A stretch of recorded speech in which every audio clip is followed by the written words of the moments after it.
What if I told you that a high forehead and no eyebrows once made you the ultimate medieval beauty queen?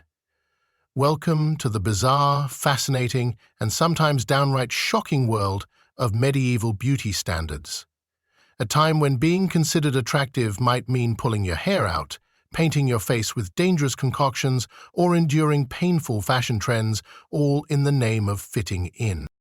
Imagine living in a time where mirrors were rare, and your reflection came mostly from pools of water or polished metal. Yet society's expectations of how you should look were just as brutal as today's beauty industry. From the royal courts of France to peasant villages in England, your physical appearance could determine your marriage prospects, your social standing, and even your worth as a human being. And no, beauty wasn't just about a glowing complexion. It was deeply tied to morality, religion, and class. In the medieval imagination, outer beauty often reflected inner virtue. Pale skin, a sign of nobility and purity. Rosy cheeks, proof of good health and fertility. But a tan, that meant you worked outside like a common laborer, not beautiful, just basic. So women went to great lengths to achieve a look that screamed, "I never lift anything heavier than a goblet of wine." They smeared their faces with lead-based powders to appear whiter, risking poison in the process. They plucked their hairlines back to the middle of their heads to create that coveted domed forehead. They stained their cheeks with herbs, beet juice, or even crushed insects. And don't get me started on the eyebrows, or rather, the total lack of them. In fact, having a completely smooth, bald brow was considered so alluring that women would scrape, tweeze, or burn the hairs off. That look you'd call alien today, that was peak glam back then. But why did these trends take hold? Part of it came from religion. The medieval church warned against vanity but also used beauty as a metaphor for divine perfection. The Virgin Mary was often portrayed as the ultimate ideal, fair-skinned, slender, serene. Artists of the time molded their female subjects to match this heavenly archetype, and so real women tried to mirror these painted icons. Literature, too, played a part. Courtly love poems praised alabaster skin, ruby lips, and swan-like necks. The ideal woman was delicate, almost doll-like, seen, admired, and obedient. But beauty was also weaponized. During the Black Death, for example, some believed women's cosmetics were spreading disease. Others accused beautiful women of being witches, seductresses, or bearers of moral decay. To be beautiful was both a blessing and a curse. And speaking of curses, let's talk about what passed for medieval skincare. Ointments included ingredients like animal fat, ground pearls, mercury, and urine. Yes, urine. Some believed it cleared acne. Others just accepted that smelling like a chamber pot was the price of looking ethereal, and while men weren't held to the same standards, noblemen still had their expectations. Clean-shaven, well-groomed hair, neat clothing. A handsome knight might perfume his beard with crushed herbs or wear elaborate tunics to show off his wealth and waistline. Being thin wasn't always the goal.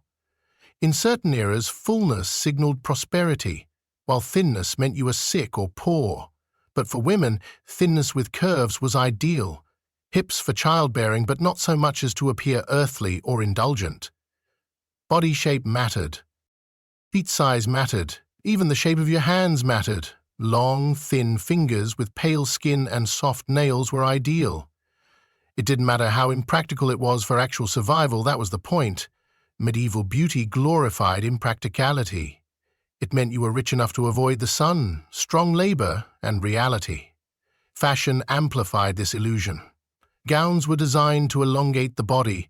Corset-like bodices squeezed the torso, and layers of fabric kept things concealed and controlled. Some women wore hennins, tall, cone-shaped hats, which made them look taller, holier, more refined. But not all regions were the same. In Moorish Spain, where Islamic influence shaped tastes, beauty favored kohl-lined eyes, dark hair, and fragrant oils. In Scandinavian territories, beauty meant braided hair, sturdy builds, and ruddy cheeks from the cold. Geography shaped ideals, and so did politics.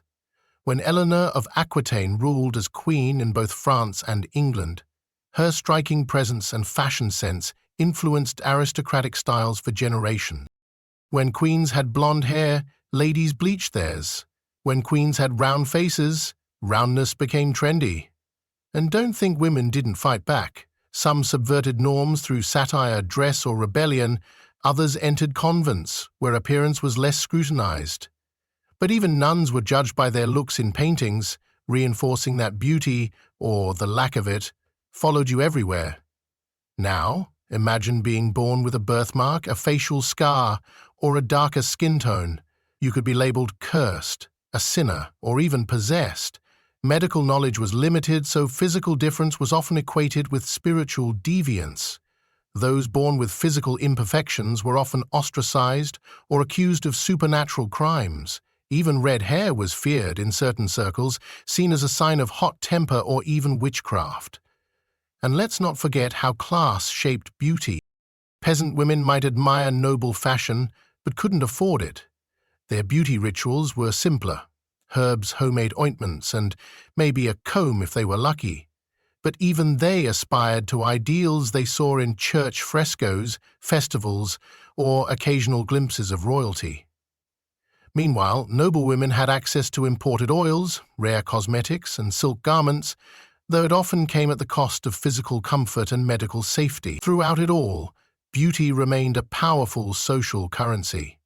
It could secure a marriage alliance, inspire a poet, win the favor of a king, but it could also destroy reputations, invite envy, or ignite witch hunts. The irony? None of it was permanent. A woman might spend her youth chasing the ideal, only to be labeled haggard or past her prime by 30. So she'd pivot, become a patroness of the arts, a political wife, a nun, or a recluse, all while younger women picked up the same impossible baton. As time marched on, Renaissance ideals began to seep in: symmetry, balance, and mathematical perfection, but the echoes of medieval beauty ideals lingered. Even today, the idea that pale skin is elite or that thinness equals worth still haunts modern beauty culture. So next time you hear someone say beauty is timeless, remember, it's not. It's historical. It's political. It's deeply, weirdly human. And if you think today's standards are tough, imagine living in a world where your forehead had to be half your face, where your skin could kill you, where looking too good might get you accused of witchcraft, or not looking good enough might doom you to a life of silence. We may have changed the tools, traded lead makeup for contour kits or corsets for Instagram filters, but the obsession remains. So what do you think? Would you survive medieval beauty standards, or would you rebel?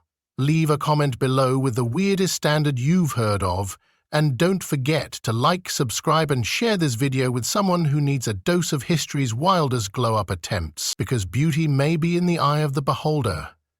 But in the Middle Ages, it was also in the hands of the church, the poets, and the pain. Thanks for watching.